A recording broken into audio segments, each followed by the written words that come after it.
कैसी हो अम्मा? हाँ मैं ठीक हूँ, आप कैसे बच्चा? बस मैं ठीक हूँ।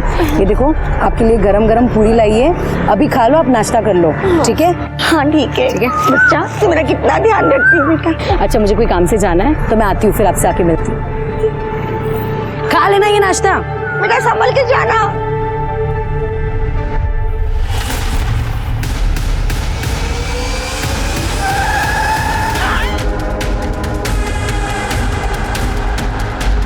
Hello police.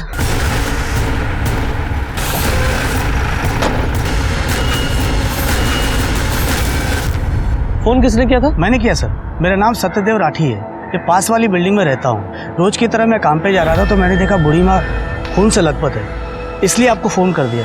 पहचानते हो इन्हें? हाँ, लाल चौक पे रहने वाले हर कोई इन्हें बूढ़ी माँ बुलाते हैं। कोई खाना देता है तो बदले में दुआ देती है। साहब मैंने भी कई बार उन्हें खाना दिया। सर इसके हाथ पर ये नाम है जानकी, शायद इन्हीं। हाँ हो सकता है सर। और शर्मा जरा आसपास चेक करो, कोई सीसीटीवी कैमरा है क्या? सर जानकी की पोस्टमार्टम रिपोर्ट। उसकी मौत 3 जुलाई की सुबह 7 और 9 बजे के बीच हुई है। मौत का कारण एक्सेसिव ब्लीडिंग है और सर मल्टीपल फ्रैक्चर्स भी हैं। कोई सीसीटीवी? सर वो बाईपास रोड था, वहाँ पे कोई सीसीटीवी कैमरा नहीं मिला। सर जानकी पिछले 6 साल से वही रह रही, लेकिन आसपास के लोगों को उसके बारे में कुछ भी नहीं पता। सब लोग उसे बूढ़ी माँ कहते थे और किसी से उसका कोई बैर नहीं था। सर तो फिर ये रैश ड्राइविंग या ड्रिंक एंड ड्राइव का केस हो सकता है। आजकल लोग सुबह भी पीते हैं। हाँ वो तो है, लेकिन सवाल ये है कि उस समय गाड़ी कौन चला रहा था और वो गाड़ी थी किसकी? हमारा फर्ज बनता है कि जानकी को इंसाफ दिलाए। सर नमस्कार, मैं सोनाली कुलकर्णी क्राइम पेट्रोल 70 के इस नए अध्याय में आपका स्वागत करती हूँ। कानून अंधा होता है, सबसे पहले विक्टिम की शिनाख्त, फिर सबूत और गवाह अपराधी तक पहुँचने का जरिया बनते हैं। इसके बावजूद देश भर में हर साल शिनाख्त न होने की वजह से 40,000 से भी ज्यादा लावारिस लाशों को ठिकाने लगाने की जिम्मेदारी पुलिस के सर पर आ जाती है। लेकिन सवाल ये है कि क्या वे सब मरने वाले गुमनामी होते हैं? क्या सचमुच उनमें से किसी के घर पर उसका इंतजार करने वाला कोई नहीं होता? वो क्यों मरा, उसे किसने मारा? ऐसे मामलों में पुलिस को अक्सर मरने वाले के बारे में कुछ खास पता ही नहीं चल पाता। शुरुआत में ऐसा ही लग रहा था, लेकिन जब इसकी कड़ियां खुलनी शुरू हुई तो एक घिनौना अपराध उजागर हो गया। एक ऐसा अपराध जिससे हर बाप अपनी बेटी को बचा कर रखना चाहेगा।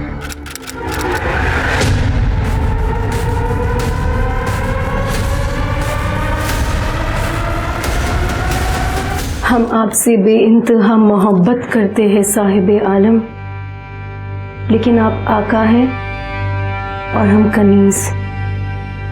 हमारी इन आंखों से हमारे ख्वाब मत छीनिए शहजादे, हम मर जाएंगे। हो गई नौटंकी? कितनी बार कहा है कि ये सब छोड़ के घर का कामकाज करना सीखो।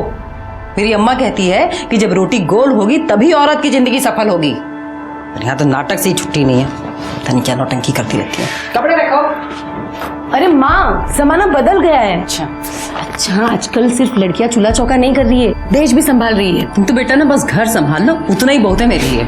अरे घर क्यों संभालेगी भाई, यार इसी गुड़िया है हमारी, सितारा बन के चमकेगी। आओ इधर। और सितारा अगर चूल्हा चौके के सामने बैठेगा तो काला नहीं पड़ जाएगा? तुम्हारी माँ की तरह। उड़ा लो, खूब मजाक उड़ा लो मेरा। बड़े आए। जागीरी जल्दी चलो, देर हो जाएगी हमें। हाँ मैं देर से आऊंगी। कुछ करिए, कहाँ जा रही है?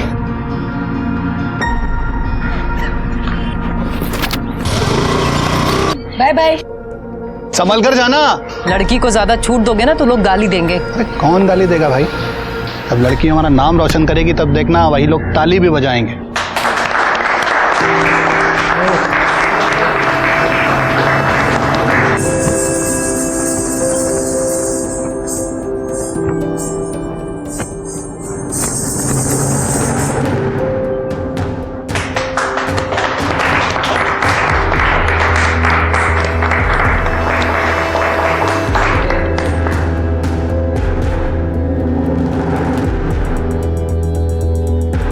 और इस प्रतियोगिता के विजेता है रागिनी शर्मा। और मैं रागिनी जी से अनुरोध करूंगा वो मंच पर आकर अपना पुरस्कार ग्रहण करें।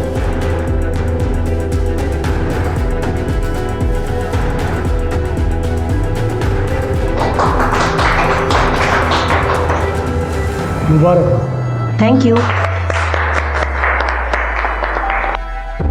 रागिनी ने ना सिर्फ ये प्रतियोगिता जीती है बल्कि हम सब लोगों का दिल भी जीता है। इसलिए हमारे फिल्म डायरेक्टर मिस्टर नमन झा ने उन्हें अपनी अगली फिल्म में बतौर हीरोइन लेने का फैसला किया है। हाँ हे, हमारी बिटिया हीरोइन बन गई भाई। नाचो, अरे नाचो। बहुत बढ़िया बेटा, बहुत बढ़िया।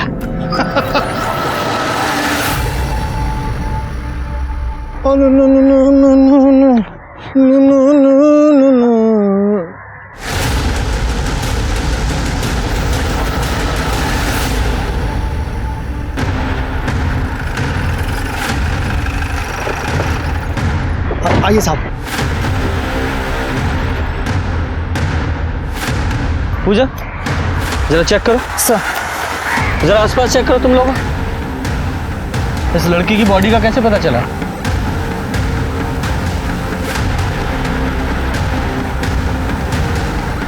सर शायद 25-26 साल की लड़की होगी। और सर ये देखिए, ये रस्सी का निशान, शायद रस्सी से गला घोट के मारा गया। जबरदस्ती का कोई निशान नहीं है, तो शायद इसके साथ रेप नहीं हुआ होगा। जरा आसपास चेक करो, कोई रस्सी वगैरह मिलती है क्या? सर शर्मा, पर एक बात समझ में नहीं आ रही है, इस जंगल में ये अकेली लड़की करने क्या आई होगी और किससे मिलने आई होगी? सर एक चांस ये है कि इसे कहीं और मारा गया और बॉडी को यहाँ लाके फेंक दिया। हाँ पॉसिबल तो है। सर एक फोन मिला। फोन तो काफी नया लग रहा है, हो सकता है इस लड़की का हो। इसे लैब में भेजो और चेक करो, देखो क्या मिलता है इसमें। सर पूजा बॉडी को पोस्टमार्टम के लिए भेजो। सर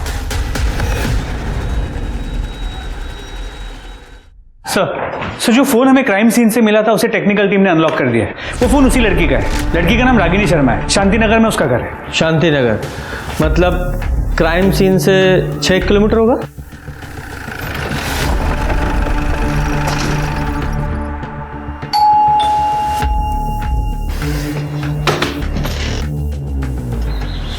खुला?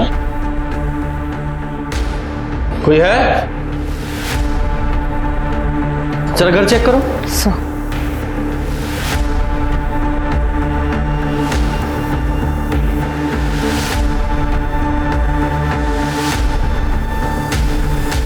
सर कोई नहीं है। सर अंदर कमरे में अलमारी खुली हुई है, सामान यहाँ वहाँ पड़ा हुआ है। लगता है मामला चोरी का है। चोरी यहाँ हुई और रागिनी की लाश हमें यहाँ से 6 किलोमीटर दूर वहाँ जंगल में मिली। सर हो सकता है ये 2 अलग अलग लोगों का काम हो।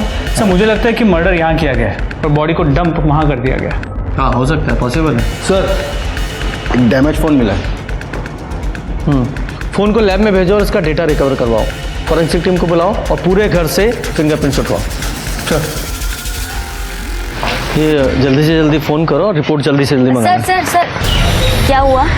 आप लोग कौन है? सर मैं रचना और ये मेरे हस्बैंड है चिंतन। हम यहाँ पड़ोस में रहते हैं। यहाँ जो रागिनी रहती है आप लोग उसे जानते हैं? हाँ सर, हम 3 साल से पड़ोसी हैं, बल्कि मैं तो उसे अपनी बहन मानता हूँ। लेकिन क्या हुआ क्या सर? आपकी मुंह बोली बहन का खून हो गया है और उसकी लाश हमें यहाँ से 6 किलोमीटर दूर झाड़ियों में मिली है।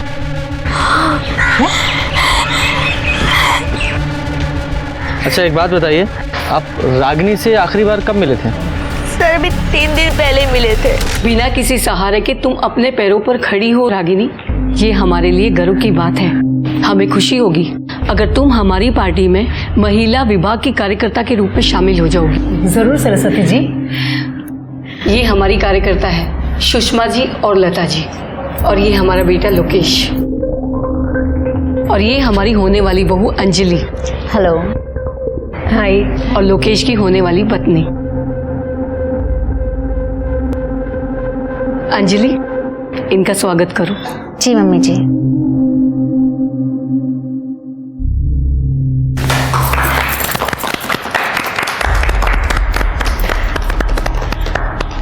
अब हम चलते हैं, चलो।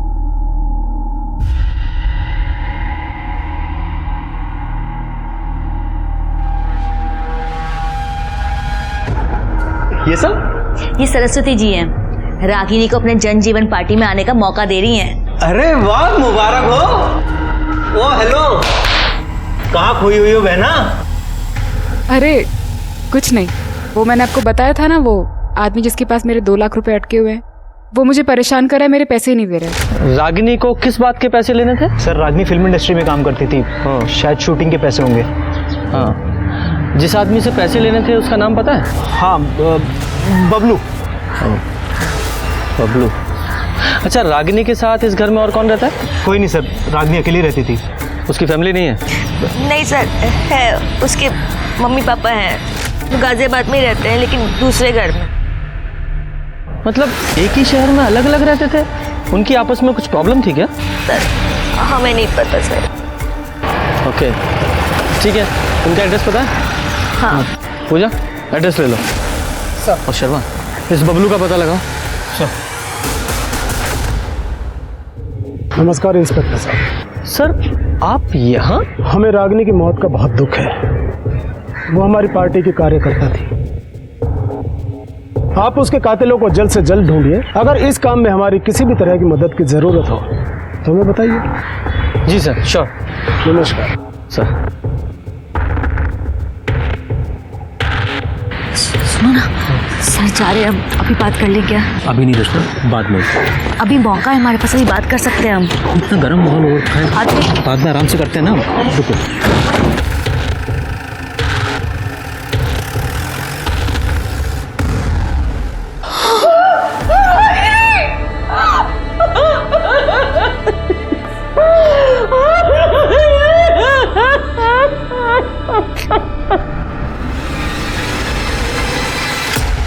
आपकी बेटी से आपकी आखिरी बार बात कब हुई थी? 2 साल हो गए सर। 2 साल? इतना लंबा टाइम क्यों? हमारी बेटी रागिनी को बड़ी हीरोइन बनना था सर। उसने केंद्रीय नृत्य मंदिर की अभिनय प्रतियोगिता भी जीती थी सर। प्रथम स्थान हासिल किया था उसने। और उस मंच से डायरेक्टर नमन झा ने तो वादा भी किया था सर कि हमारी बेटी रागिनी को फिल्म में हीरोइन बनाएंगे। सब कुछ था सर, हमारी बेटी का सपना पूरा होने जा रहा था। तो फिर ऐसा क्या हुआ था कि आप लोगों ने अपनी बेटी से सारे रिश्ते नाते ही तोड़ लिए? तो राम से दुनिया की परवाह किए बगैर तुझे तेरे सपने पूरे करने की आजादी दी हमने, और बदले में तूने हमको क्या दिया बेटा?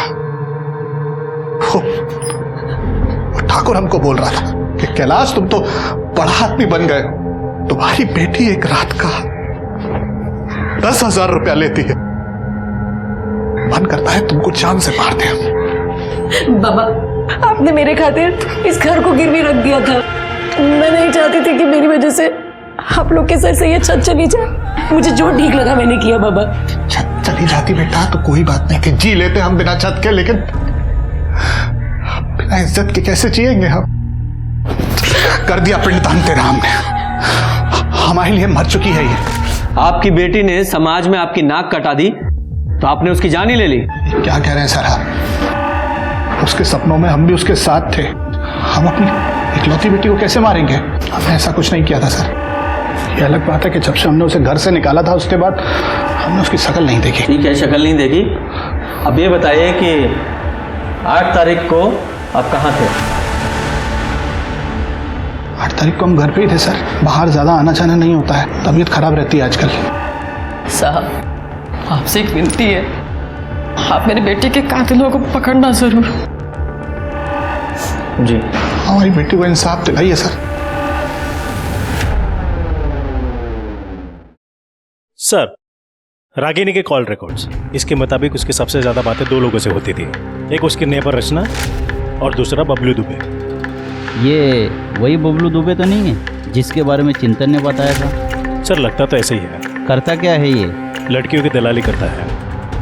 मतलब ये बात कंफर्म है कि रागिनी प्रोस्टिट्यूशन के बिजनेस में थी? जी सर, अब तक की इन्वेस्टिगेशन में तो यही बात सामने आई है। इस बबलू का बैकग्राउंड चेक किया सर, इसका क्रिमिनल रिकॉर्ड है, रेप केस में अंदर जा चुका है। ये रागिनी ने इसे 2 लाख रुपए भी दे रखे थे और इसका क्रिमिनल रिकॉर्ड भी है। इसकी सर्च कहाँ तक पहुँची? सर, उसका फ़ोन अभी बंद है। उसके मोबाइल की लास्ट लोकेशन मेरठ की है। शर्मा, मेरठ गाजियाबाद किसी भी बिल में छुपाओ, ढूंढो उसे। सर रागिनी की पोस्टमार्टम रिपोर्ट, इस रिपोर्ट के हिसाब से रागिनी की मौत 8 अक्टूबर को शाम 5 से 7 बजे के बीच हुई थी। तब वो 3 महीने प्रेग्नेंट थी। क्या? हाँ सर। सर रागिनी प्रोस्टिट्यूशन में थी। ये बच्चा शायद उसके किसी कस्टमर का हो। नहीं पूजा, मुझे तो ऐसा नहीं लगता, क्योंकि जो भी औरतें इस प्रोस्टिट्यूशन के बिजनेस में होती हैं वो सतर्क होती हैं, सेफ्टी का ध्यान रखती हैं। ऐसा हो सकता है कि रागिनी का कोई बॉयफ्रेंड हो, वो उससे प्रेग्नेंट हुई हो और फिर रागिनी ने शादी के लिए उस बॉयफ्रेंड पर दबाव डाला, उसने इनकार किया और मार डाला। सर हो सकता है उसका कोई रेगुलर कस्टमर हो, ये बच्चा उसी का हो और ये रागिनी उस कस्टमर को ब्लैकमेल कर रही हो, इसलिए उसने रागिनी को मार दिया होगा। अब ये पॉसिबिलिटीज तो बहुत सारी हैं। रागिनी से जुड़े जितने भी लोग हैं सबकी डिटेल्स निकालो और ये चिंतन और रचना, उससे भी पूछताछ करनी है। हो सकता है सर, रागिनी का बॉयफ्रेंड उससे अक्सर मिलने आया करता था। लंबा चौड़ा लड़का था, करीब 6 फीट का, बाइक से आता था। बाइक का नंबर याद है? नहीं सर, नंबर तो नहीं याद, लेकिन सर वो हेलमेट पहन के आता था और बिना हेलमेट उतारे अंदर चला जाता था। उसके हेलमेट में ना कुछ स्टिकर सा बना हुआ था, बैलगाड़ी का। बैलगाड़ी? जी, मैंने उससे एक बार पूछा भी था।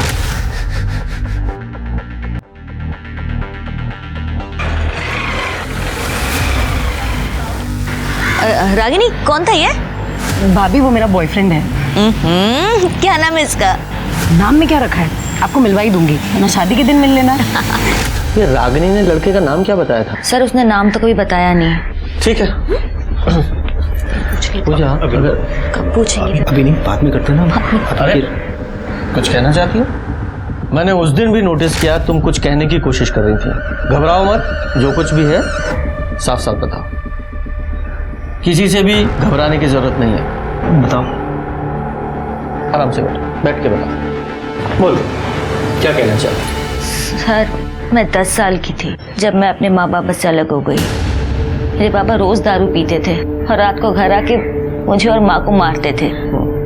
मेरी माँ मुझसे बहुत प्यार करती थी। उस दिन दिवाली का दिन था और बाबा फिर से दारू पी के आए थे।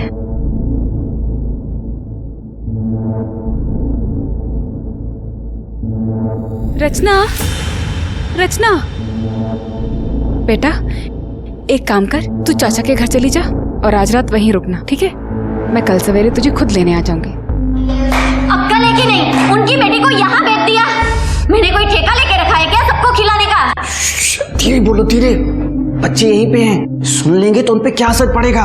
और वैसे भी भैया की बेटी है वो। भैया की बेटी है तो क्या मैं डरती हूँ? भैया की बेटी है तो उनको बोलो उनकी बेटी को खिलाए।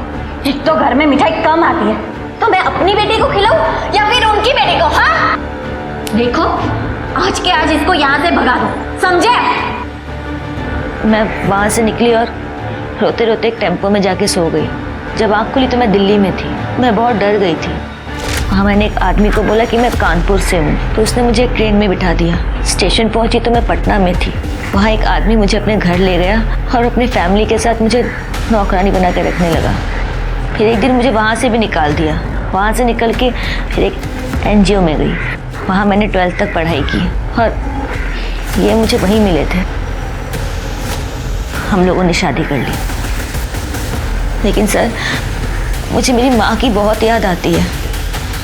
मुझे ऐसा लगता है कि मेरी माँ मुझे ढूंढ रही है। तो फिर तुमने अपने माँ बाप को ढूंढने की कोशिश क्यों नहीं की? मैडम, मुझे मेरा घर नहीं याद। मुझे बस इतना याद है कि हम कानपुर में रहते थे और हमारा घर स्टेशन के पास था और मेरे बाबा रिक्शा चलाया करते थे। सर, आप मेरी माँ को ढूंढेंगे ना सर? Please sir. हम आपके माँ बाप को ढूंढने की पूरी कोशिश करेंगे। आप बिल्कुल चिंता मत कीजिए, रिलैक्स। पूजा, एक टीम इनकी फैमिली को ढूंढने के लिए लगाओ। जी सर। सर एक मिनट। हेलो सर, बबलू का पता चल गया है। वो मेरठ में प्लाजा लॉज में रुका हुआ है। सब आपने मुझे मुंह बंद रखने के लिए कहा था, तो पैसों का वजन भी ज्यादा होना चाहिए ना। अब पुलिस मुझे कुत्ते की तरह ढूंढ रही है। अगर मैं पकड़ा गया तो सब कुछ उल्टी कर दूंगा।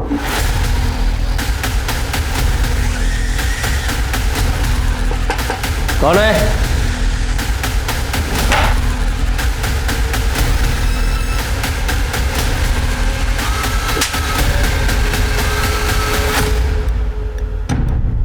रागिनी को क्यों मारा? सब मैंने नहीं मारा रागिनी को। सब मैं क्यों? जिस दिन रागिनी का कत्ल हुआ तूने उसे फोन किया था ना, 2 लाख रुपए तूने देने थे ना उसके, वो रुपए ना देने पड़े इसलिए फोन किया, बुलाकर मार डाला उसे। साहब रागिनी मेरे लिए सोने का अंडा देने वाली मुर्गी थी साहब, हर महीने लाख रुपए कमाता था उससे साहब मैं, उसके मरने का सबसे ज्यादा नुकसान मुझे हुआ है साहब, मैं क्यों मारूंगा उसे? तो फिर उसके पैसे क्यों नहीं लौटाए? कैसे लौटाता साहब? पिछले 8 महीने से वो काम नहीं कर रही थी, अगर वो काम कर रही होती ना तो सूद समेत वापस कर देता पैसा। पिछले 8 महीने से काम नहीं कर रही थी क्यों? साहब हो सकता है किसी लड़के के प्यार में पड़ी हो, हमारी लाइन में होता है साहब ये सब। जो वो पिछले 8 महीने से काम ही नहीं कर रही थी तो तूने फोन क्यों किया उसे? सब रागिनी के लिए कस्टमर की पर्सनल डिमांड आई थी साहब, और पैसे भी अच्छे मिल रहे थे इसलिए फ़ोन करना पड़ा साहब। अरे रागिनी को छोड़ो साहब, मेरे पास एक से एक लड़कियां हैं, उससे भी अच्छी देता हूँ आपको। रागिनी चाहिए, कर सकता है तो बोल। कोशिश करता हूँ साहब, लेकिन पैसे ज़्यादा लगेंगे। हाँ पैसा जितना तू बोले फिर हो जाएगा काम। साहब मुझे मालूम था कि वो मना ही करने वाली है, लेकिन साहब फिर भी मैंने उससे फ़ोन किया।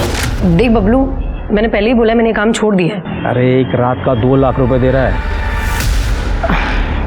ठीक है हाँ बोल दे, कितने बजे जाना है? सब 5 बजे रागिनी पिकअप पॉइंट पे मिलने वाली थी, वहाँ से वो कस्टमर के साथ आगे जाने वाली थी साहब। रागिनी ने हाँ बोला और मैंने उनकी बुकिंग होटल डीसेंट में करवा दी थी साहब। कस्टमर कौन था? कस्टमर का नाम तो नहीं मालूम साहब, लेकिन नंबर मालूम है साहब। शर्मा इससे नंबर लो उस कस्टमर का, पता लगाओ कौन है वो। सर। और तू ध्यान रखना, फिलहाल तुझे छोड़ रहा हूँ लेकिन तू हमारे रडार पर है। शहर के बाहर एक कदम भी रखा ना तो ऐसा केस लगाऊंगा जिंदगी भर जेल में सड़ेगा तू। आई बात समझ में? ठीक है शर्मा, इस बबलू ने अभी हमें पूरी जानकारी नहीं दी है, जरा उस पर नज़र रखो क्योंकि इसकी एक्टिविटी हमें कातिल तक पहुंचा सकती है। सर। और एक बात, इस बबलू से ना एक रागिनी के जितने भी कस्टमर थे सबकी एक लिस्ट ले लो और सबसे बात करके देखो। और वो डिलाइट होटल जहाँ ये रागिनी अपने कस्टमर के साथ जाती थी वहाँ से CCTV फुटेज मंगाओ और चेक करो कि कौन कौन से ऐसे रेगुलर कस्टमर थे जो उसके साथ वहाँ जाते थे। चेक कर दो। हाँ ना, जरूर। शर्मा, जब भी इस रोड से गुजरता हूँ मुझे वो बुढ़िया माँ थी ना जानकी, उसका हमें उस केस को कोल्ड केस बना के नहीं रखना है। तुमने बताया था ना उस केस का एक चश्मदीद गवाह, वो लड़का जो फील बेचता था, वो तब से गायब है, पता लगाओ कहाँ है वो। सर खबरियों ने बताया कि उसे MG रोड पे देखा गया है। MG रोड पे? जरा ढूंढो उसे। सर जो नंबर बबलू ने बताया था वो इसका है। नाम क्या है तुम्हारा? बाकेला चौधरी। 8 तारीख को मेरा मोबाइल चोरी हुआ था सर, और मैंने कंप्लेंट भी लिखाई थी। ठीक है तुम जाओ। सर मैंने होटल डीसेंट में पूछताछ की, 8 तारीख को रागिनी की बुकिंग तो थी लेकिन वो वहां पहुंची ही नहीं। CCTV footage. सर ये आदमी देखिए, ये आदमी हर 2 दिन में रागिनी के साथ देखा गया। सर बबलू ने बताया था कि ये कस्टमर हर दूसरे दिन रागिनी के लिए कॉल करता है। सर रागिनी ने काम तो बंद कर दिया था फिर भी ये कॉल करता था। नाम क्या है इसका? आकाश अवस्थी। बुलाओ इसमें। सर। और सुनो, रचना को भी बुलाओ। सर। ये बता रागिनी को क्यों मारा? मैंने? हाँ तूने। पहले तूने उसे प्रेग्नेंट किया, जब उसने शादी के लिए दबाव डाला और बच्चा बनाने के लिए कहा तो मार डाला उसे। मेरा बच्चा? सर माना मैं उससे रेगुलर मिलने जाता था, लेकिन सर मैंने कभी उसे हाथ भी नहीं लगाया। बेवकूफ़ समझता है हमें? सर मैं सच कह रहा हूँ। सर दरअसल मैं दौर का रहने वाला हूँ, इसलिए ना यहाँ कोई दोस्त है ना कोई पहचान वाला, बस एक रागिनी थी जिससे बात करके अच्छा लगता था। अगर आप हमें पसंद नहीं करते हो तो हम यहाँ क्यों आते हैं? तुम हमें पसंद हो रागिनी, बस औरत का ये रूप हमें पसंद नहीं। असल में बात यह है कि तुम मुझ में एक ग्राहक देखती हो और मैं तुम में एक अच्छा दोस्त। एक आप हो और एक कुछ नहीं, जाने दो। तकदीर में शायद यूं ही जीना लिखा है, अब तो मौत भी बिन बुलाए आएगी। रागिनी बहुत परेशान थी सर, कुछ तो बात थी जो उसे खाए जा रही थी, शायद फंस गई थी जिसमें फरोशी के दलदल में। लेकिन हमें पता चला है कि तू उसके घर भी आता जाता था। नहीं सर, मैं कभी उसके घर नहीं गया, मेरे पास तो उसका फ़ोन नंबर तक नहीं है, तो घर का पता मुझे कैसे मालूम होगा? मैं तो हमेशा उसे बबलू के थ्रू ही मिला हूँ। पूजा। हाँ तो मिस्टर आकाश अवस्थी, इस हेलमेट को पहचानते हो? तुम्हारा है ना? नहीं सर। पहनो इसे।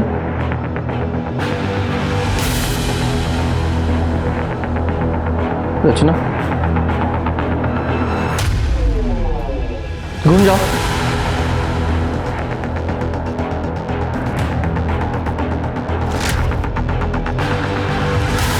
वहां तक जाओ और वापस आओ, वापस आओ।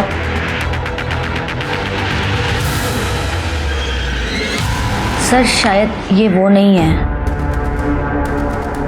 ठीक है, हेलमेट उतार दो। सिंह, लेके जाओ। जी सर। और हाँ, बिना बताए शहर छोड़ के नहीं जाओगे तुम। जी सर। सर मेरी माँ का कुछ पता चला क्या?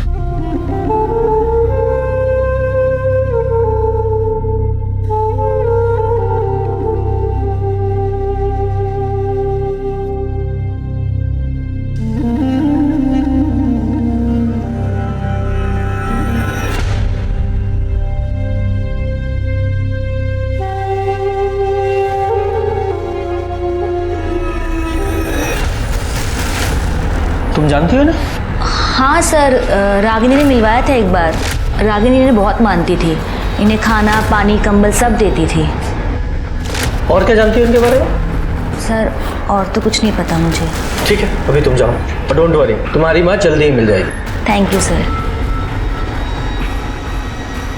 शर्मा, मुझे लगता है कहीं ना कहीं ये दोनों केस आपस में जुड़े हुए हैं। हर मुमकिन कोशिश के बावजूद असली कातिल पुलिस के हाथ नहीं आ रहा था। रागिनी उस बूढ़ी माँ की हर तरह से सेवा करती आई थी, तो क्या जानकी के साथ हुए हादसे की कोई कड़ी रागिनी मर्डर से भी जुड़ी हुई थी? रागिनी के मर्डर के 2 हफ्ते बाद भी हत्यारा पुलिस की गिरफ्त से कोसों दूर था।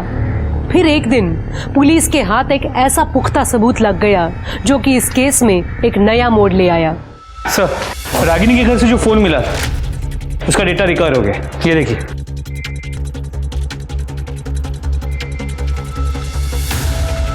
चलो।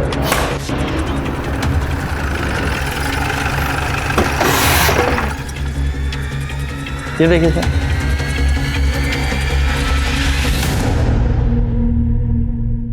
देव प्रसाद शुक्ला जी, आपके और रागिनी के ताल्लुकात थे? ओपोजिशन की अच्छी चाल है मुझे बदनाम करने की। ये फोटो झूठी है।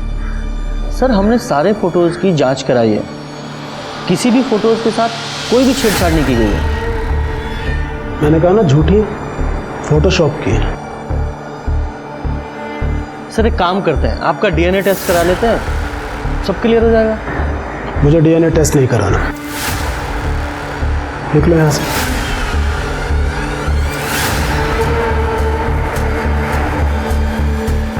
हाँ इंस्पेक्टर, तुमने वो हाथी और चींटी वाली कहानी सुनी है ना?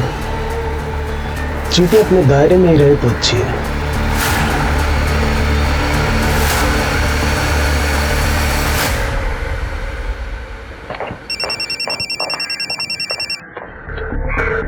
शर्मा एक मिनट। जैन सर जी, सॉरी सर जी, ध्यान रखूंगा। जैन सर। क्या हुआ सर? कुछ नहीं। इस देव प्रसाद शुक्ला के खिलाफ हम सिर्फ इन फोटोग्राफ्स के आधार पर कार्रवाई नहीं कर सकते। हमें इसके गिरबान तक पहुंचने के लिए कुछ और पुख्ता सबूत चाहिए। शर्मा, तुम्हें याद है रागिनी के फादर ने हमें बताया था कि रागिनी को एक डायरेक्टर ने फिल्म ऑफर की थी। क्या नाम था उस डायरेक्टर का? नमन झा। नमन झा, बात करो उससे और पता करो कि क्या हुआ था उस कार्यक्रम में, क्योंकि उस कार्यक्रम में ये देव प्रसाद शुक्ला और उसकी पत्नी दोनों शामिल थे। और हो ना हो, मुझे लगता है कि इस सारे चक्रव्यूह की शुरुआत उसी प्रतियोगिता से हुई है। सर, उस प्रोड्यूसर नमन झा से बात हुई। वो इस वक्त लंदन में अपनी फिल्म की शूटिंग कर रहा है। उसने कहा कि देव प्रसाद शुक्ला के कहने पे उसने रागिनी को फिल्म तो ऑफर की थी, लेकिन ना वो कभी रागिनी को मिला है, ना उसके बारे में कुछ जानता है। सर एक और बात, ये रागिनी जिस घर में रहती थी वो उसी के नाम पर रजिस्टर्ड है। 40 लाख की प्रॉपर्टी कैश दे के खरीदी। 40 लाख रुपए कैश दे के खरीदा? मुझे नहीं लगता कि रागिनी के पास इतना पैसा होगा। हो ना हो ये देव प्रसाद शुक्ला इसका इस मर्डर में जरूर हाथ है। ये देव प्रसाद शुक्ला और उसके आदमियों पर नजर रखो और साथ ही साथ बबलू पे। एक मिनट सर। हेलो, ठीक है मैं पहुंचती हूँ। सर कानपुर में रचना की माँ जिस मोहल्ले में रहती थी उसका पता चल गया। Very good. काम करो, तुम वहाँ के लिए निकलो। सर। और शर्मा, तुम ये बबलू पर नजर रखो। सर। पुलिस हर मुमकिन कोशिश कर रही थी, लेकिन एक तरफ रचना की मां को ढूंढना आसान नहीं था, तो दूसरी तरफ रागिनी मर्डर केस में भी पुलिस कई अनसुलझे सवालों से जूझ रही थी। रागिनी के घर आने वाला उसका बॉयफ्रेंड आखिर कौन था? देव प्रसाद शुक्ला के साथ रागिनी के क्या संबंध थे? और सबसे बड़ा सवाल, रागिनी जिस्म फरोशी के उस जाल में आखिर कैसे फंसी? ये लो, ये पिटीशन है, साइन करा देना। सर हमने सभी सस्पेक्ट्स पे नजर रखी थी। सर ये कुछ फुटेजेस देखिए। सर ये आजाद नगर के पार्किंग लॉट की फुटेज है। यहाँ पर बबलू, ये देखिए, इससे पैसे ले रहा है और पैसे लेके चला गया। पर सर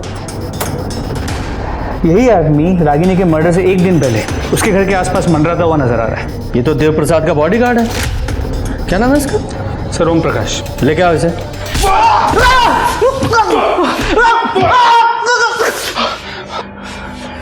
देख, बबलू ने अपने सारे गुनाह कबूल कर लिए और ये भी कबूल किया है कि तूने उसे चुप रहने के लिए पैसे दिए थे। और हम जानते हैं, ये बात अलग है कि वो डायरेक्ट तूने पैसे नहीं दिए थे, किसी और ने दिलवाए थे। और रागिनी के मर्डर से पहले तू उसके घर के आसपास मंडरा रहा था। सीसीटीवी फुटेज है हमारे पास जिसमें तू साफ नजर आ रहा है, और तेरे फोन की लोकेशन और तेरे कॉल रिकॉर्ड्स भी है हमारे पास कि तूने कब कब रागिनी को कॉल किया था। सब दर्ज है हमारे पास। बोल। साहब ये बात सच है कि मैं उसके घर के पास गया, लेकिन साहब आज तक मैंने उसको फोन नहीं किया कभी। मैं जानता हूं कि तूने कभी रागिनी को कॉल नहीं किया, और मैं ये भी जानता हूं कि तेरे फोन से रागिनी को कौन फोन करता था। मैं सिर्फ तेरे मुंह से उसका नाम सुनना चाहता हूं। देख, सरकारी गवाह बन जा या फिर सारी जिंदगी जेल में सड़ना, चॉइस तेरी है। हाथी और चींटी की कहानी सुनी है मैंने शुक्ला जी, और यह भी सुना है कि चींटी अगर एक बार हाथी के कान में चली जाए तो उसे तांडव करवा देती है। अब मुद्दे की बात शुरू करें। मैंने ही रागिनी को फिल्म दिलाने के लिए नमन से बात की थी। सर, उन्होंने मुझे अपनी फिल्म में हीरोइन बनाने का वादा किया था। उनका एक आदमी सुरेश एक हफ्ते पहले मुझे गाजियाबाद में मिला। अरे मैडम, अगर फसल उगानी है तो बीज तो बोना ही पड़ेगा। 4 लाख रुपए खर्च होंगे, कॉस्ट्यूम का, ऑडिशन का, पोर्टफोलियो का, शोरील का। मैडम बहुत पैसा खर्च होता है, काम निकालिए, चाय पानी सब करना पड़ता है। अब जब 4 लाख रुपए इकट्ठे हो जाए ना, मुझे फोन कर देना। पर इतना श्योर है कि काम दिलाने की गारंटी मेरी है। मेरे बाबा ने 4 लाख रुपए ब्याज पे लिए थे और वो सारे रुपए मैंने सुरेश को दे दिए। अब 4 दिन से वो मेरा फोन नहीं उठा रहा है। मुझे समझ में नहीं आ रहा है अब मैं क्या करूं, क्या बोलूं बाबा को।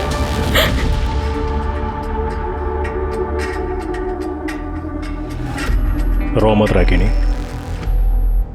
मैं तुम्हारे पैसे दिलवाऊंगा, मैं तुम्हें हीरोइन बनाऊंगा। मैं हूं ना, परेशान मत हो।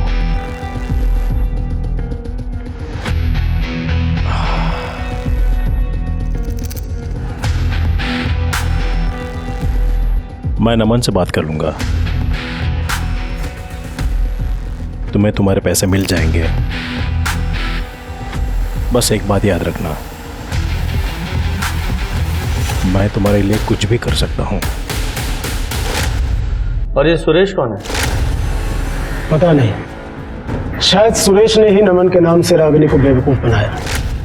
मैंने उसे ढूंढने की बहुत कोशिश की, लेकिन वो मिला नहीं। फिर मुझे पता चला कि रागिनी प्रोस्टिट्यूशन के बिजनेस में आ गई। एक दिन मैंने उसे कॉल करके कहा कि मैं तुम्हें घर लेकर देता हूँ, तुम्हारा खर्चा उठाता हूँ, तुम्हें धंधा छोड़ दो और मेरे साथ रहो। तो मानो पिछले 6 महीने से मेरे उससे कोई ताल्लुकात नहीं है। मैंने उससे सारे रिश्ते तोड़ दिए थे। तो ऐसा क्यों किया आपने? मन भर गया। अब जब पिछले 6 महीने से मेरे उससे कोई ताल्लुकात ही नहीं है, तो ये बात जाहिर है कि वो कम से कम मुझसे तो प्रेग्नेंट नहीं थी। शुक्ला जी, ये तो डीएनए टेस्ट के बाद ही पता चलेगा कि क्या सच है और क्या झूठ। मैं डीएनए टेस्ट कराने के लिए तैयार हूँ इंस्पेक्टर, लेकिन मेरी आपसे एक रिक्वेस्ट है कि ये बात बाहर ना आए। इलेक्शन सर पर है। ठीक है, उसकी चिंता मत कीजिए। Thank you. इतना तय था कि देव प्रसाद शुक्ला का रागिनी की मौत से जरूर कोई गहरा संबंध था। वो अब इस केस में एक प्राइम सस्पेक्ट बनकर उभरा था। साथ ही पुलिस को ये भी शक था कि जानकी एक्सीडेंट केस और रागिनी मर्डर केस कहीं न कहीं एक दूसरे से जुड़े हो सकते हैं। इसी दिशा में जांच आगे बढ़ाने पर गवाह राजू के रूप में पुलिस के हाथ एक बड़ी सफलता भी लग गई। आज तो सारे फूल भीगे ही नहीं। सर ये राजू। हाँ साहब। राजू बेटा, तुम पहले ये फूल लाल चौक पे बेचा करते थे ना?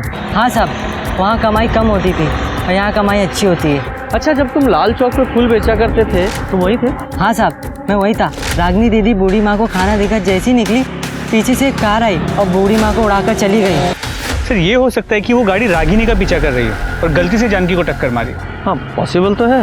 अच्छा राजू बेटा, एक बात बताओ, जब तुम लाल चौक पे थे, उस बुढ़िया को उस गाड़ी ने टक्कर मारी, तो तुमने देखा कि कार कौन चला रहा था?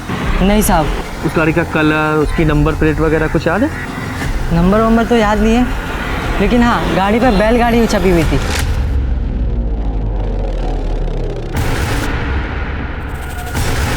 शर्मा, ये दोनों केस एक दूसरे से जुड़े हुए हैं। वो बैलगाड़ी का निशान रागिनी के बॉयफ्रेंड के हेलमेट पर भी था। जी सर। हाँ, यही बैलगाड़ी थी।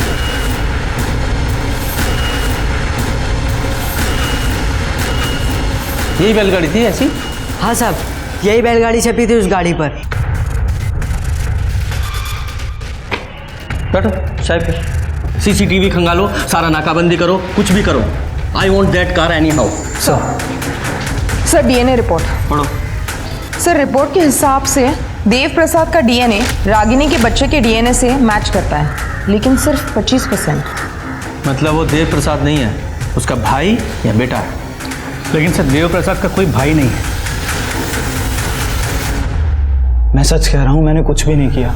देख लोकेश कुमार, पुलिस की मार तू सह नहीं पाएगा, इसलिए जो भी है पूरा सच बता, वरना बाद में तेरे हलक में हाथ डाल के निकलवाऊंगा मैं। और तेरे खिलाफ बहुत सारे सबूत हैं हमारे पास। तेरी कार जिससे तूने जानकी को उड़ाया था वो बरामद हो चुकी है। रागिनी के पेट में पल रहे बच्चे का डीएनए टेस्ट कराया हमने, जो तेरे डीएनए से मैच होता है, मतलब तू उसका बाप है। तो ये हेलमेट देख रहा, तेरे घर से बरामद किया हमने।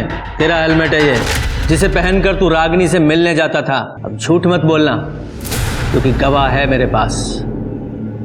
और ये बैलगाड़ी का स्टिकर तेरे बाप की पॉलिटिकल पार्टी का पुराना चुनाव चिन्ह है। ये बात भी हमें पता है, जो तेरी गाड़ी और हेलमेट दोनों पर है। बताता हूँ सर, सब बताता हूँ। रागिनी मेरे घर आया करती थी पापा से मिलने, तभी मैंने उसे पहली बार देखा। हमारे बीच बातचीत चालू हो गई। वो मुझे अच्छी लगती थी सर। रागिनी पापा के जाल में फंस चुकी थी, ये बात मैं जानता था, इसलिए मैं उससे छुप छुप के मिलने लगा। और एक दिन लाल चौक पर रागिनी का पीछा करते करते मैंने गलती से, बाद में जब मुझे पता चला कि रागिनी और पापा के बीच सारे रिश्ते ख़त्म हो चुके हैं, तो हम फिर मिलने लग गए, बातें करने लग गए। हमारे बीच की दूरियां धीरे धीरे कम हो गई, हम और नज़दीक आ गए। लेकिन एक दिन अंजलि ने मुझे और रागिनी को एक साथ देख लिया। उसे हमारे रिश्ते के बारे में पता चल गया। फिर मैंने अंजलि को वादा किया कि मैं रागिनी को अब फिर कभी नहीं मिलूंगा। ये अंजलि कौन है? सर उससे मेरी शादी तय हुई थी और उसके बाद मैंने रागिनी से बात करना बंद कर दिया। फिर एक दिन रागिनी ने बताया कि वो प्रेग्नेंट है। मैं बच्चा नहीं गिराऊंगी। शादी कर रहा है ना तू? मैं भी देखती हूँ उस अंजलि के साथ तू कैसे शादी करता है। शादी तो मैं करूंगा और तू कुछ कर नहीं पाएगी। निकल मेरे घर से, गेट लॉस्ट। रागिनी, अगर ये बात यहाँ से बाहर निकली ना। और जब रागिनी ने अबॉर्शन कराने से इनकार कर दिया और तुझे एक्सपोज करने की धमकी दी, तो मार डाला उसे? नहीं सर, हाँ मैं गुस्से में था, लेकिन मैंने उसको मारा नहीं है सर। सर ये देखिए,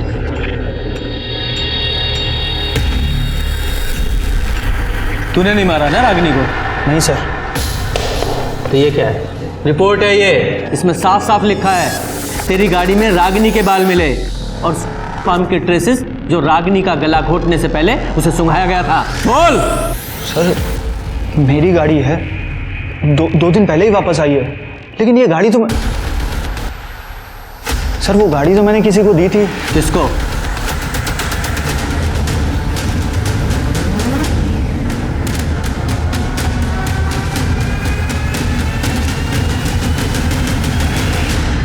तो मैडम अंजलि, तो शुरू से बताओ, बोलो बोलो। सर, लोकेश और रागिनी को रंगे हाथों पकड़ लिया था। लोकेश ने मुझे प्रॉमिस किया था वो उससे कभी नहीं मिलेगा, लेकिन फिर भी वो उससे मिलने गया। मैंने उसका पीछा किया, वो रागिनी के घर के अंदर चला गया, मैं वहीं खड़ी थी। कुछ देर बाद वो वापस आया।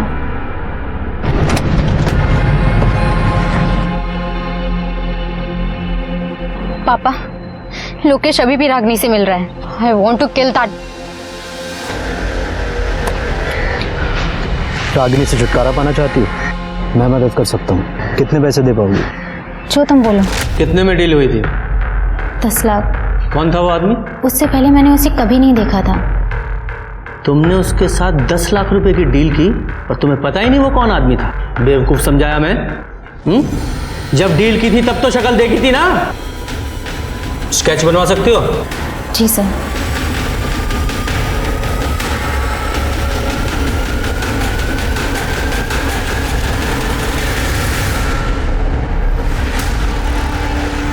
ये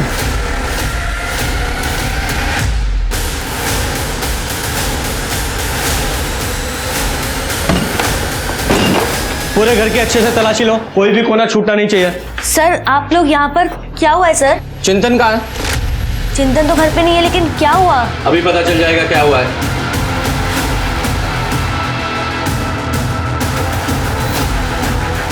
सर, ये कैश मिला है। रखो। ये पैसे किसके हैं? सर, मुझे नहीं पता ये कहाँ से आया। ये ज्वेलरी मिला है। इतनी सारी ज्वेलरी किसकी है? नहीं सर, ये मेरे नहीं है। मैं बताता हूँ किसके हैं। ये गहने रागिनी के हैं। और ये पैसे देख रही हो? ये पैसे रागिनी को मारने की कीमत। तुम्हारे पति चिंतन ने रागिनी को मारने की सुपारी ली थी। सर, आप ये क्या बात कर रहे हैं? कहीं तुम भी तो इसमें शामिल नहीं हो? सर, मुझे इसके बारे में कुछ नहीं पता, मैं सच कह रही हूँ। पकड़ो से।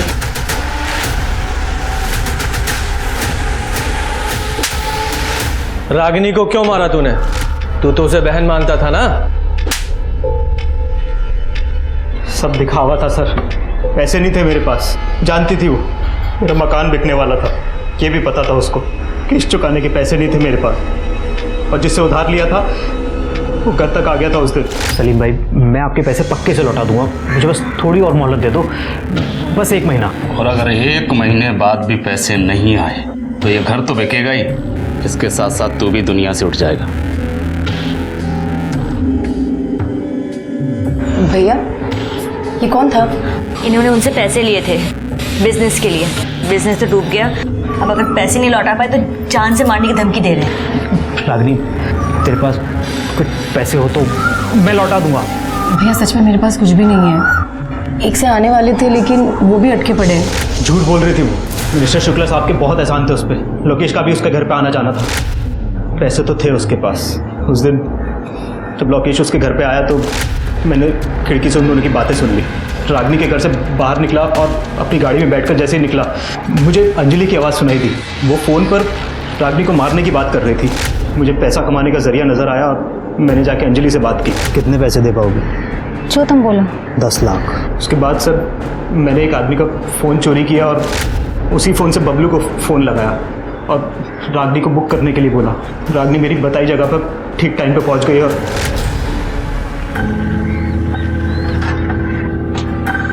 अरे चिंतन भैया, आप लोकेश की गाड़ी में? हाँ, उसी ने भेजा है मुझे। आओ बैठो। ठीक है। मैंने उसके पर्स से उसके घर की चाबी निकाली और उसके घर जाकर अलमारी से सारे गहने और पैसे चुरा लिए। तूने सिर्फ रागिनी का ही कत्ल नहीं किया, बल्कि भाई बहन के रिश्ते का भी कत्ल कर डाला। चिंतन को रागिनी के खून के इल्जाम में उम्र कैद की सजा सुनाई गई। वहीं रागिनी की हत्या में भागीदार अंजलि को भी गिरफ्तार कर सलाखों के पीछे भेज दिया गया। साथ ही लड़कियों को जबरदस्ती जिस्म फरोशी के दलदल में उतारने वाले देव प्रसाद शुक्ला और बबलू को भी सख्त सजा हुई। सर, फाइनली केस तो खत्म हुआ? नहीं शर्मा, अभी केस खत्म नहीं हुआ है। एक बड़ा काम करना भी बाकी है।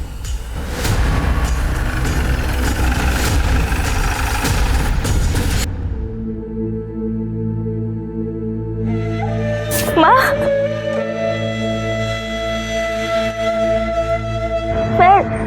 रचना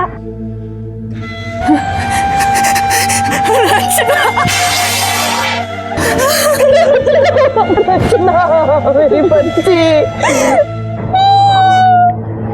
तू कहाँ चली गई थी रचना? माँ को छोड़ के कहाँ चली गई थी? लड़कियों को भी महत्वाकांक्षा और सपनों के पंख लगाकर उड़ान भरने का उतना ही हक है जितना कि लड़कों का। लेकिन समाज में लड़कियों को अब भी उपयोग और उपभोग की वस्तु समझने वालों की कमी नहीं। ऐसे लोग बड़े शातिर तरीकों से मासूम लड़कियों को लुभाने की कोशिश करते रहते हैं। रागिनी के साथ शुक्ला और बबलू ने यही किया। इस मामले में दोषी चिंतन की पत्नी रचना को 20 साल पहले बिछड़ी उसकी मां से मिलाकर मानवता की मिसाल कायम की, जिसके लिए हमारी टीम उन्हें दिल से सलाम करती है।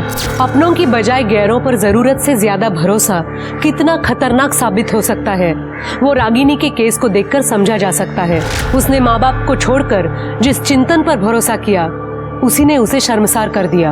अपने परिवार में उम्र और अनुभव में बड़े और तजुर्बेकार लोगों की अहमियत को समझें और उनसे सलाह लेने में जरा भी न हिचकिचाएं। अब मैं सोनाली कुलकर्णी आपसे विदा लेती हूँ। फिर मिलेंगे क्राइम पेट्रोल सतर्क जस्टिस रिलोडेड के एक नए केस के साथ।